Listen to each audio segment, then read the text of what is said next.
آج میری کہانی کا عنوان ہے خبر کی تحقیق، ایمان کی پہچان۔ زائد کو ری فیڈ یعنی ویڈیوز کو آگے شیئر کرنا بہت پسند تھا۔ یہ خبروں، تصویروں اور مختصر آراء کا ایک ایسا دریا تھا جو کبھی ختم نہیں ہوتا تھا۔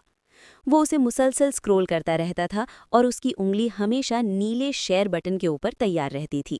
اسے سب سے پہلے دلچسپ خبریں آگے پہنچانے میں مزہ آتا تھا۔ ایک منگل کی دوپہر ایک پوسٹ سامنے آئی جس نے اس کی آنکھیں کھلی کی کھلی رہ دیں۔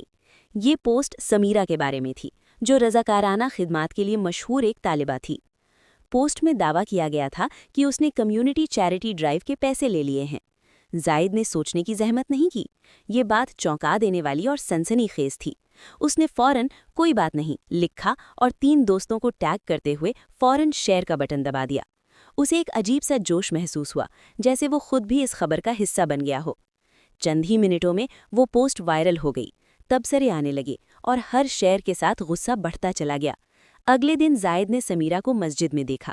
وہ اکیلی بیٹھی تھی، اس کا چہرہ مرجھایا ہوا تھا اور وہ استاد کریم سے آہستہ آواز میں بات کر رہی تھی۔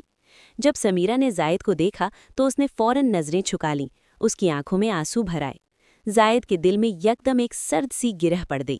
اسے احساس ہوا کہ اس نے محض کوئی مذاق یا عام پوسٹ شیئر نہیں کی تھی، بلکہ ایک حقیقی انسان کے دل کو دکھ پہنچایا تھا۔ وہ یہ بھی جان گیا کہ اس نے خبر کی سچائی کی جانچ نہیں کی تھی۔ اسی دن بعد میں زائد استاد کریم کے پاس گیا، جن کا کمرہ پرانی کتابوں کے ڈھیروں سے بھرا ہوا تھا۔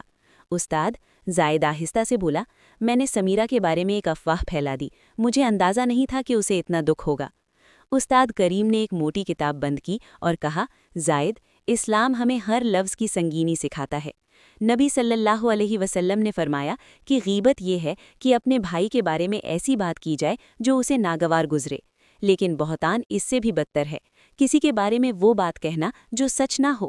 اور قرآن ہمیں یہ بھی سکھاتا ہے کہ خبر کی تحقیق کرو اس سے پہلے کہ اس پر عمل کرو، کہیں ایسا نہ ہو کہ تم لا علمی میں لوگوں کو نقصان پہنچاؤ۔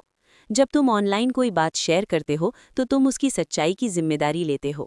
زائد فوراً گھر گیا۔ اس نے ایک نئی پوسٹ لکھی اور اپنی غلطی درست کی اور واضح کیا کہ وہ افواہ جھوٹی تھی۔ سچ پوسٹ کرنا جھوٹ پھیلانے سے زیادہ مشکل تھا، لیکن اس نے ایسا کر دکھایا۔ شیئرز رک گئے، نقصان دہ تبصرے آہستہ آہستہ ختم ہو گئے۔ اس دن زائد نے سیکھ لیا کہ انگلی سے ایک کلک کرنا کبھی معمولی بات نہیں ہوتا، اس میں وزن ہوتا ہے، اس میں انجام ہوتا ہے، اور ہر مسلمان اپنے فیڈ کی سچائی کا ذمہ دار ہوتا ہے۔